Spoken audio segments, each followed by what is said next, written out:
This summer, meet the magical mermaids at VGP Marine Kingdom from April 12th to May 31st, 2024. எங்களுடைய முன்னோர்கள் குஜராத்தில் இருந்ததாக ஒரு சொல்றாங்க. தொழில் ரீதியாக தான் இங்கே வந்தாங்களாம். குஜராத்தில் இருந்து இங்கே வரும்போது கூட அந்த தொழில் நம்பி தான் இங்கே வந்ததாக சொல்றாங்க. இப்போ வரைக்கும் நாங்கள் அந்த தொழில் தான் செஞ்சுக்கிட்டே இருக்கோம். நாங்கள் நெசவு தொழில் செஞ்சு வளர்ந்து வந்தோம். ஆனால் இன்றைக்கி நம்ம நெசவு தொழிலுக்கு கூலி கட்ட மாட்டேங்குதுன்னு சொல்லி நிறைய பேர் வேலையை விட்டுட்டு வெளியே போகிறாங்க. முந்தி ஒரு தெருவில் போனோம்னா ஒரு 50 தறி இருக்கும். இப்போ ஒரு 5 தறி கூட இல்லை. அந்த மாதிரியான சூழ்நிலை தான். கேட்டால் கூலி கட்ட மாட்டேங்குதுங்க அப்படிங்கிறாங்க. சௌராஷ்டிராவோட பொங்கல் அப்படின்னா அது ரொம்ப ஃபேமஸ், இல்லை புளியோதரை அப்படின்னா ஃபேமஸ், நம்ம எல்லாமே ரொம்ப ஃபேமஸ். பொதுவாகவே சௌராஷ்டிராக்காரங்க நல்லா சமையல் செஞ்சு சாப்பிட்றவங்க அப்படிங்கிற ஒரு பேர் ஒன்று இருக்கு. பாய் வீட்டு பிரியாணி நல்லா இருக்கும்னு சொல்லுவாங்க. அந்த மாதிரி சௌராஷ்டிரா வீட்டு புளியோதரையும் பொங்கல் நல்லா தான் இருக்கும். அது எங்கேயாவது டூர் போகிறதா இருந்தால் கூட இந்த புளியோதரை தான். அப்போ இந்த புளியோதரை டூருக்கு கொண்டு போகணுன்ற முத கல்ச்சரை கொண்டு வந்தது நீங்கள் தானே?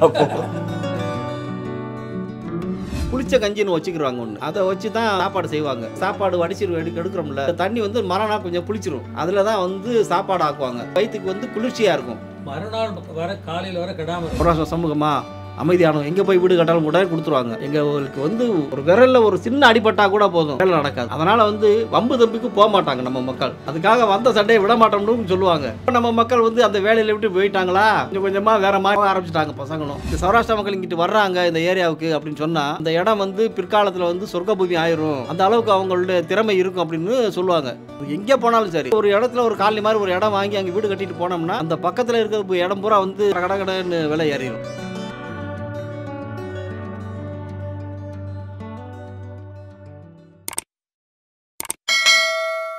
வணக்கம் சார். வணக்கம் சார். எப்படி இருக்கீங்க? நல்லா இருக்கேன் சார். சௌராஷ்டிரா மக்கள் எப்படி தமிழ்நாட்டுக்குள்ள வந்தாங்க? ஃபர்ஸ்ட் அவங்க இங்கே வரதுக்கான காரணம் என்ன? அங்கே எப்படி இந்த இடத்த அடாப்ட் ஆகிட்டு இங்கே இருக்க மக்கள் கூட ஒன்றா இணைஞ்சு இப்போ அவங்களோட தொழிலாக இருக்கட்டும், இல்லை அவங்களோட வாழ்வாதாரமாக இருக்கட்டும், எல்லாத்துலேயும் மேலோங்கி நிற்கிறாங்கன்னா அதோட அடிப்படை எங்கேருந்து ஆரம்பிச்சிச்சு? நன்றி சார். என் பேர் ஸ்ரீகுமார், எஸ்ஆர் ஸ்ரீகுமார். நாங்கள் இந்த மதுரை கிருஷ்ணாபுரம் நெசவாளர் கூட்டுறவு சங்கத்தின் மூலமாக வீடு கட்டப்பட்டு அந்த கிருஷ்ணாபுரம் காலனி நெசவாளர் காலனியில் நாங்கள் 62 வருஷமாக நாங்கள் இங்கே இருந்து வர்றோம். நாங்கள் எங்களுடைய முன்னோர்கள் குஜராத்தில் இருந்ததாக ஒரு சொல்கிறாங்க. ஆனால் எங்களுக்கு தெரிய முன்னோர்கள் சொன்னது தான். அங்கேருந்து தொழில் ரீதியாக தான் இங்கே வந்தாங்களாம். நம்ம மக்கள் திண்டுக்கல், பரமக்குடி, நாகர்கோவிலில் பக்கத்தில் இருக்காங்க. அதே மாதிரி கும்பகோணம், தஞ்சாவூரில், இந்த மாதிரி நம்ம சௌராஷ்டிரா சமூக மக்கள் அங்கே குமிஞ்சிருக்காங்க. பரவலாக. ஆனால் அவங்க எல்லாருமே என்ன தொழில் செய்கிறாங்கன்னா நெசவு தான். அங்கே குஜராத்தில் இருந்து இங்கே வரும்போது கூட அந்த தொழில் நம்பி தான் எங்களை இங்கே இடம் கொடுத்து நாங்கள் வந்ததாக சொல்கிறாங்க. இப்போ வரைக்கும் நாங்கள் அந்த தொழில் தான் செஞ்சுக்கிட்டே இருக்கோம்.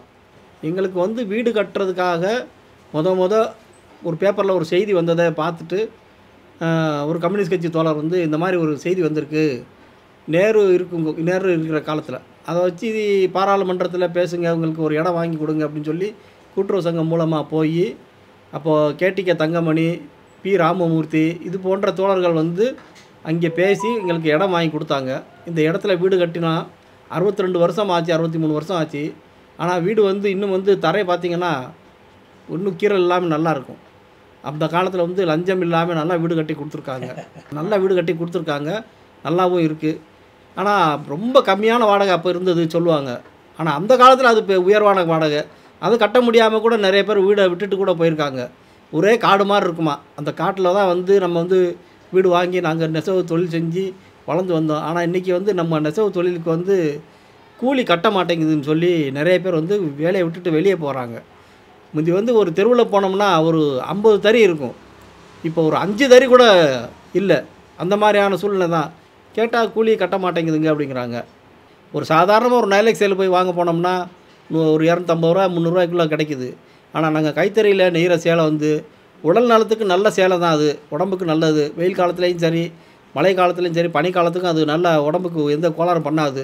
ஆனால் அந்த சேலையினுடைய விலை ஒரு சாதாரண சேலை ஒரு புட்டா போட்டு நாங்கள் நெய்கிற சேலை 1200 ரூபா விற்பனை ஆகுது. இது யாரும் வாங்க மாட்டேங்கிறாங்க. அது வெளியே வட மாநிலங்களில் தான் போய் வாங்குறாங்க. அதுவும் டல்லாக தாங்க இருக்குதுன்னு சொல்கிறாங்க. அதனால தான் எங்களுடைய தொழில் நசிஞ்சிக்கிட்டே இருக்குது சார். அதே மாதிரி இப்போ இந்த சௌராஷ்டிரா பாஷைன்னு சொல்கிறாங்களா சார், அது எப்படி சார்? அது எது இப்போ தமிழ், தெலுங்கு, கன்னடம் அந்த மாதிரி ஒரு இதா, இல்லை அது தனியாக இருக்கா சார்? அது தனி பாஷை தான். ஆனால் பேசும்போது பார்த்தோம்னா ஒரு ஹிந்தி பேசுகிற மாதிரி ஒரு தோரணை தெரியும்.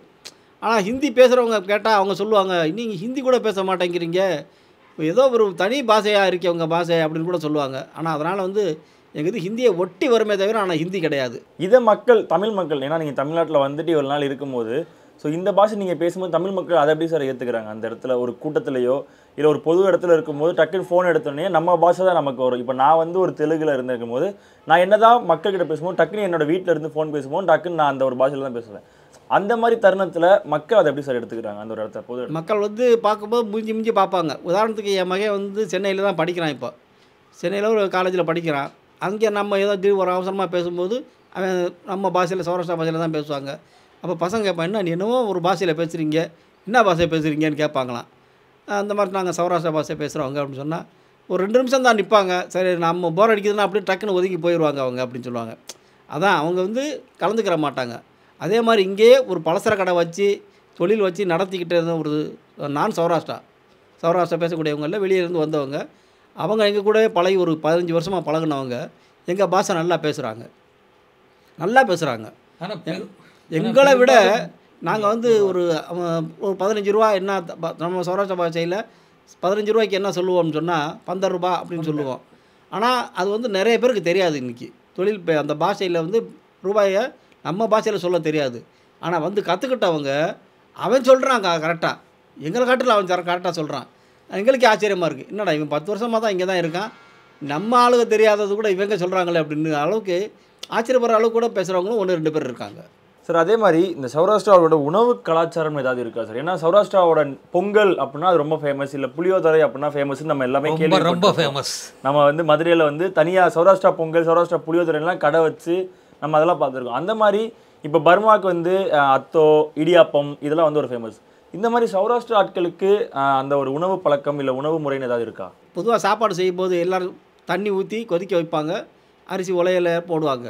ஆனால் இங்கே சமூக மக்கள் வந்து புளிச்ச கஞ்சின்னு வச்சுக்கிடுவாங்க. ஒரு கஞ்சி எடுத்து வச்சு புளிச்ச கஞ்சின்னு வச்சுக்கிடுவாங்க. அதை வச்சு தான் ஊற்றி தான் சாப்பாடு செய்வாங்க. புளிச்ச கஞ்சினா அப்படின்னா புளிச்ச கஞ்சி எப்படின்னா, இப்போ நம்ம வந்து சாப்பாடு வடிச்சு எடுக்கிறோம்ல, ஆமாம், வடித்து எடுத்ததுக்கப்புறம் அது வந்து கெட்டியாக கொஞ்சம் இருக்கும், தண்ணி கொஞ்சம் கெட்டியாக வெள்ளையாக இருக்கும், அது தனியாக எடுத்து வச்சுருவாங்க. அதில் இந்த தண்ணி வந்து மறுநாள் கொஞ்சம் புளிச்சிரும். அதில் வந்து அப்புறம் அரிசி கழுவி ஊற்றுவாங்கல்ல, முதல் தண்ணியை எடுத்து வெளியே ஊற்றிடுவாங்க. 2வது தண்ணியே நல்லாயிருக்கும், அந்த தண்ணி கொஞ்சம் ஊற்றிடுவாங்க. ஊற்றி வச்சுட்டு அது புளிச்சிருக்கும், அந்த தண்ணியை ஊற்றி கூட சாதா தண்ணி கொஞ்சம் ஊற்றிட்டு அதில் தான் வந்து சாப்பாடு ஆக்குவாங்க. அப்போ அது வந்து வயிற்றுக்கு வந்து குளிர்ச்சியாக இருக்கும். மறுநாள் வர காலையில் வர கெடாமல் கெட்டு போகாது, இந்த சாப்பாடு கெட்டு போகாது. ஆனால் சில பேர் வந்து தயிர் ஊற்றுவாங்க சாப்பாடு கெட்டு போகாமல் இருக்கிறது, எலுமிச்சம்பழம் ஊற்றுவாங்க, அது புளிப்பு தன்மை அதில் இருந்தால் அது கெட்டு போகாதுங்கிறதுக்காக. ஆனால் இது இயற்கையாகவே அந்த புளிப்பு தன்மை இருக்கிறனால வயிற்றுக்கும் குளிர்ச்சியாக இருக்கும். ஆனால் வயிற்று கெட்டு போகாது. சாப்பாடு வந்து மறுநாள் காலையில் வரைக்கும் இருக்கும். பொதுவாக நம்ம நெசவு தொழில் நெய்கிறவங்களுக்கு வந்து ஒரு தடவை சாப்பாடு ஆக்குனா மறுநாள் வரைக்கும் அது வரணும் அப்படிங்கிறதுக்காக அந்த காலத்தில் அந்த மக்கள் வந்து கண்டுபிடிச்சி செஞ்சுருக்காங்க. ஆனால் அதே மாதிரி இன்றைக்கி வரைக்கும் எங்கள் வீட்டில் அப்படி தான் செஞ்சுக்கிட்டு இருக்கோம். ஆனால் பிள்ளைகள் வரும்போது சென்னையில் போய் வச்சு பார்த்தோம்னா அந்த தண்ணி வச்சா அந்த தண்ணியில் அது கெட்டு போயிடுது. என்னன்னு காரணம் தெரிய மாட்டேங்குது. அந்த தண்ணி வந்து மினரல் வாட்டர் ஊற்றுறாங்களா என்ன காரணம்னு தெரியல, தண்ணி கெட்டு போயிடுது. அது இங்கே வந்தால் கரெக்டாக தான் இருக்குது. அந்த பொங்கல் புளியோதரை அதில் என்ன ஸ்பெஷல் சார்? சௌராஷ்டிரா பொங்கல், சௌராஷ்டிரா புளியோதரைன்னு சொல்கிறாங்க. ஆமாம் சார், அது வந்து புளி கரைசல்னு ஒன்று வச்சு செய்வாங்க, அது தனியாக செஞ்சு வச்சுக்கிடுவாங்க. அந்த காம்பினேஷன் கரெக்டாக விடணும். அது செஞ்சு அந்த தளியாக எடுத்து வச்சுக்கிடுவாங்க. அதில் வந்து தான் அந்த புளி கரைசல் வந்து கட்டியாக இருக்கும். அதை சாப்பாடு ஆக்கி வடித்து கொஞ்சம் உலர போட்டுருவாங்க. நாங்கள் ஸ்கூல் படிக்கும் போது இப்போ எனக்கு வந்து சௌராஷ்டிரா ஃப்ரெண்ட்லாம் இருக்கும்போது நாங்கள் வாண்டடாக சொல்லி அனுப்புவோம், என்னதான் நம்ம வீட்டில் அந்த பொங்கல் புளியோதரை சாப்பிட்டாலும் உங்கள் வீட்டில் இருந்து அதை எடுத்துகிட்டு வா, நீ பரவாயில்ல என் சாப்பாடு நீ சாப்பிடு, அந்த புளியோதரை பொங்கல் நாங்கள் சாப்பிட்டுன்னு சொல்லி எடுத்துகிட்டு வர சொல்லுவோம். அது வந்து அதுக்குன்னு தான் ஸ்பெஷல். அந்த தமிழ் மக்கள் செய்கிறது வந்து அந்த நான் சௌராஷ்டிராக்காரங்க செய்கிறது வந்து அது கொஞ்சம் கொலன்னு இருக்கும், கெட்டியாக இருக்காது, கொலன்னு இருக்கும். நம்ம வந்து சாப்பாடு ஆக்கி சாப்பாடை உணர வச்சுருவோம், நல்லா காய போட்டு உணர வச்சு தனித்தனியாக இருக்கும். அதில் தான் அந்த புளி கரைசலை போட்டு கலந்து அப்புறமா அதில் கொஞ்சம் எண்ணெய் ஊற்றி கடலைப்பருப்பு வடித்து எடுத்து அதில் பொரித்து அதில் போடுவாங்க. அது அப்புறம் அதுதான் சூப்பராக இருக்கும். அது இன்றைக்கி எங்கள் வீட்டில் கூட நான் சௌராஷ்டிராக்காரங்க வந்தாலும் அதை போட்டு வைங்க நாங்கள் வர்றோம் அப்படின்னு கூட சொல்லுவாங்க. எங்கள் பையங்களோட ஃப்ரெண்டு யாராச்சும் வந்தால் கூட வரும்போது சொல்லிடுவாங்க, இந்த மாதிரி நாங்கள் வர்றோம் இது செஞ்சு வைங்கன்னு சொல்லி. அவங்களுக்கு தனியாக எடுத்து வைக்கணும், அந்த ஆர்டர் போட்டு தான் போவோம். புளியோதரை செஞ்சால் எங்களுக்கு தனியாக இருக்கணும் அப்படின்னு. 4 வீடு தள்ளி புளிக்கரைசல் ரெடி ஆகுதுன்னா இங்கே வாசம் தெரிஞ்சிடும். பாய் வீட்டு பிரியாணி நல்லா இருக்கும்னு சொல்லுவாங்க. அந்த மாதிரி சௌராஷ்டிரா வீட்டு புளியோதரையும் பொங்கல் நல்லா தான் இருக்கும். பொதுவாகவே சௌராஷ்டிராக்காரங்க நல்லா சமையல் செஞ்சு சாப்பிட்றவங்க அப்படிங்கிற ஒரு பேர் ஒன்று இருக்குது. அது எங்கேயாவது டூர் போகிறதா இருந்தால் கூட இந்த புளியோதரை தான். அப்போ இந்த புளியோதரை டூருக்கு கொண்டு போகணுன்ற முத கல்ச்சரை கொண்டு வந்தது நீங்கள் தானே? அப்போ சௌராஷ்டிரா மக்கள் அப்படிங்கிறவங்க வந்து அந்த ஒரு கூட்டாக தான் ஒரே ஏரியாவில் இருப்பாங்களா சார்? இல்லை பிரிஞ்சு இப்போ நம்ம ஊரில் வந்து பார்த்திங்கன்னா ஒரு ஏரியா கூட முஸ்லீம், ஹிந்து இந்த மாதிரிலாம் பிரித்து இருக்காங்களே, அந்த மாதிரி இருப்பாங்களா? இல்லை சௌராஷ்டிரா மக்கள் வந்து ஒரே ஏரியாவிலே அப்படியே எல்லாருமே ஒரே இதாக இருப்பாங்க? இது நீ கேட்குற கேள்வி வந்து நல்ல கேள்வி. இது வந்து கூட்டாக தான் இருந்ததுக்கு என்ன காரணம்னா தொழில் தான். தொழிலுக்காக ஒரே இடத்துல கூட்டாக இருந்தாங்க. அப்புறம் வந்து சில பேர் வந்து வெளியே வேலை கிடச்சிருச்சு, வெளியே வேலைக்கு போகிறாங்கன்னு சொல்லும்போது மாறி போக ஆரம்பிச்சிட்டாங்க. ஆரம்ப காலத்தில் எப்படி சார் தமிழ் மக்கள் வந்து அக்செப்ட் பண்ணிக்கிட்டாங்க சௌராஷ்டிரா மக்களை? வந்து முதல்ல நீங்கள் உள்ளே வந்து இந்த ஒரு கலாச்சாரத்துக்குள்ளே வந்து தமிழ் மக்களோட சேரும்போது, ஏன்னா நீங்கள் அப்போ சௌராஷ்டிரா பாஷை பேசிட்டு மக்களோட சுற்றி இருக்கும்போது அப்போ மக்கள் எப்படி அக்செப்ட் பண்ணிக்கிட்டாங்க சார்? அந்த ஒரு பொதுவாக வந்து நாங்கள் மக்கள் வந்து ஒரு இடத்துக்கு போகிறாங்கன்னு சொன்னால் அந்த இடம் வந்து சொர்க்க பூமி ஆக போகுது அப்படிங்கிறதுக்கு ஒரு உதாரணமாக தான் இருக்கும். சாட்சி. இங்கே இந்த சௌராஷ்டிரா மக்கள் இங்கிட்டு வர்றாங்க இந்த ஏரியாவுக்கு அப்படின்னு சொன்னால், ஒரு 100 பேர் இங்கிட்டு வர்றாங்கன்னா அந்த இடம் வந்து பிற்காலத்தில் வந்து சொர்க்க பூமி ஆயிரும், அந்த அளவுக்கு அவங்களுடைய திறமை இருக்கும் அப்படின்னு சொல்லுவாங்க. அது எங்கே போனாலும் சரி. இப்போ ஒரு இடத்துல ஒரு காலனி மாதிரி ஒரு இடம் வாங்கி அங்கே வீடு கட்டிட்டு போனோம்னா அந்த பக்கத்தில் இருக்கிற இடம் பூரா வந்து கடன்னு விலை ஏறிடும். இல்லை அவர் சார் சொல்கிறதும் சரிதான். இப்போ நாங்கள் வந்தாச்சுன்னா எங்களுக்கு தொழில் முக்கியம். தொழிலும் ஒருத்தருக்கு ஒரு அனுசரித்து போகிறது தான் இங்கே. அப்போ எங்களுக்கு பால் வேணும், கடை வேணும், எல்லாமே நான் சௌராஷ்டிரா தான் வருவாங்க. அவங்க பிழைக்கிறதுக்கு நாங்கள் கூட சப்போர்ட் பண்ண மாதிரி இருக்கும். அதே மாதிரி சார் இப்போது சௌராஷ்டிரா மக்களுக்கான ஒரு கடவுள்னு ஏதாவது இருக்கா சார்? தனிப்பட்ட கடவுள் என்னென்னா, இப்போ ஹிந்துஸ் முஸ்லீம்னா அல்லா, கிறிஸ்டின்னா வந்து கிறிஸ்துவர், இந்த மாதிரி இயேசு, இப்போ ஹிந்துவில் வந்து முருகன், பிள்ளையார், இந்த மாதிரி எல்லாம் இருக்கும்போது சௌராஷ்டிரா மக்களுக்குன்னு தனியாக வந்து இந்த ஒரு கடவுள் அப்படின்னு ஒன்றும் இது வரைக்கும் எதுவும் இல்லை. குலம், அதாவது ஒரு குலம் ஒரு கோத்திரம் இருக்கும். அந்த கோத்திரத்தில் குலம்னு பிரிவுகள் இருக்குது. அந்த பிரிவில் உள்ளவங்களுக்கு குலதெய்வம்னு ஒன்று இருக்கும் இல்லையா? அந்த மாதிரி தான் அவங்க குலதெய்வத்தை கும்பிடுவாங்க. பொதுவாக எல்லா கோயிலுக்கும் போவாங்க.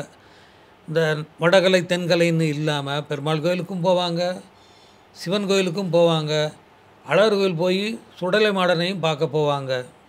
அந்த மாதிரி எல்லா இடங்களுக்கும் எங்கள் ஆளுக போவாங்க சார். இந்த அழகர் கோயில்னு சொன்னதுக்கப்புறம் தான் எனக்கு தோணுது என்னென்னா, அழகர் ஆற்றுல இறங்கும் போது ஒரு நாள் சௌராஷ்டிரா மக்கள் மட்டுமே அதை வந்து பெரும்பாலும் வந்து கொண்டாடக்கூடிய ஒரு நாளாக இருக்குது. அதற்கும், அதாவது அந்த அழகருக்கும் சௌராஷ்டிரா மக்களுக்குமான அந்த ஒரு பந்தம்ன்றது என்ன சார்? நான் நிறைய நாள் கேட்கணும்னு நினச்சேன். நானும் மதுரையில் இருக்கும்போது பார்த்துருக்கேன்.